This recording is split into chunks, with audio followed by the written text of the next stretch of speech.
नमस्कार दोस्तों। ग्रीनलैंड को लेकर अमेरिका और यूरोप आमने सामने आ गए हैं। ये सिर्फ एक टापू की लड़ाई नहीं, ये लड़ाई है शक्ति, सुरक्षा और भविष्य की वैश्विक राजनीति की। आर्कटिक क्षेत्र में बढ़ते तनाव ने अमेरिका, यूरोप और नाटो के रिश्तों में दरार पैदा कर दी है। सबसे पहले समझते हैं ग्रीनलैंड इतना अहम क्यों है। ग्रीनलैंड दुनिया का सबसे बड़ा द्वीप, प्राकृतिक संसाधनों से भरपूर, आर्कटिक समुद्री रास्तों की चाबी, वैश्विक सैन्य संतुलन का केंद्र।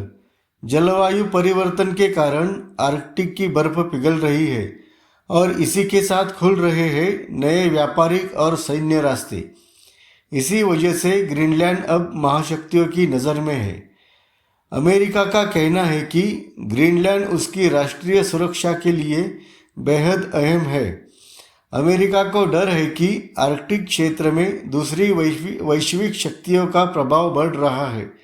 अमेरिका चाहता है कि ग्रीनलैंड में उसकी सैन्य और रणनीतिक मौजूदगी मजबूत हो।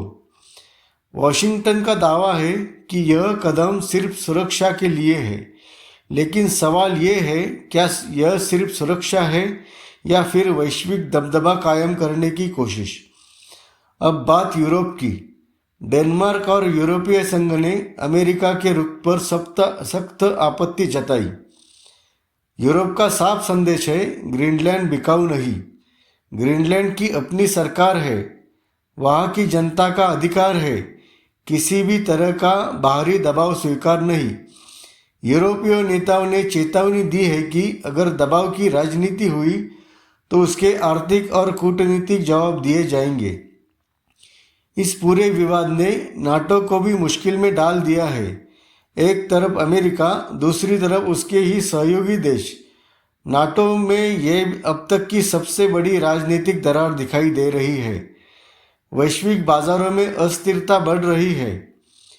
निवेशक सतर्क हो गए हैं। शेयर बाजारों से लेकर ऊर्जा और व्यापार तक इस तनाव का असर दिखने लगा है। ग्रीनलैंड की जनता भी सड़कों पर है। स्थानीय लोग साफ कह रहे हैं, हम किसी भी देश के मोहरे नहीं बनना चाहते। ये आंदोलन अब स्वाभिमान और आत्मनिर्णय की लड़ाई बन चुका है। अब सवाल ये आता है, आगे क्या? क्या अमेरिका पीछे हटेगा? क्या यूरोप जवाबी कदम उठाएगा? क्या नाटो कमज़ोर होगा? क्या आर्कटिक अगला जियोपॉलिटिकल युद्ध क्षेत्र बनेगा? दुनिया की नज़रें अब ग्रीनलैंड पर टिकी है। ग्रीनलैंड का मुद्दा आज एक द्वीप से कहीं आगे निकल चुका है। ये तय करेगा भविष्य की वैश्विक राजनीति, महाशक्तियों का संतुलन और दुनिया की दशा।